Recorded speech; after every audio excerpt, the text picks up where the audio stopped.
Each individual is unique, from their DNA to their body rhythm and needs. Science has spent copious amounts of time studying humans and how they work. After careful scrutiny, Stuart Farrimond put together a few poignant scientific observations to apply to your daily living.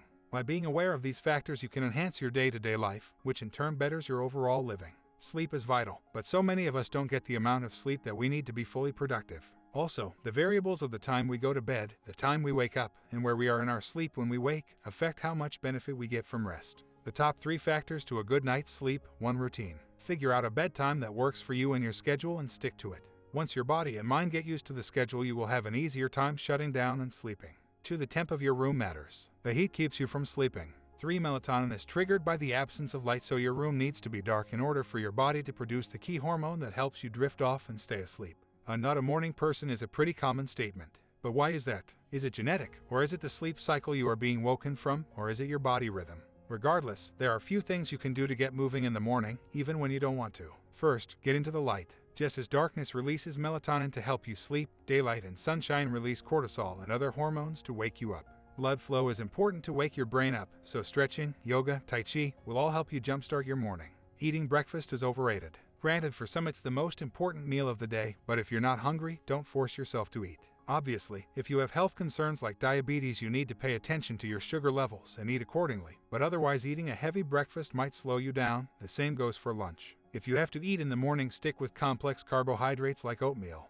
It staves off hunger with high amounts of fiber. Eating a heavy lunch can cause tiredness as well. While many cultures and countries believe in napping after lunch, many don't. So if you don't want to be comatose after lunch, go for a light, nutritious meal rather than a heavy or carb-loaded affair. Dressing in layers is the way to remain comfortable throughout your day. If the day is hot, wearing clothes that are layered with moisture-wicking material will keep your body at a more optimum temperature. When the weather turns cold, it's more beneficial to wear layered clothing because the layers keep the warmth near your body, and the friction between layers keeps the heat from escaping. When your body is at the optimum personal temperature, then you can function better during the day and get more accomplished. Morning person, night person, it matters. It matters as to whether or not you are happy, how easily you wake up, how easily you fall asleep.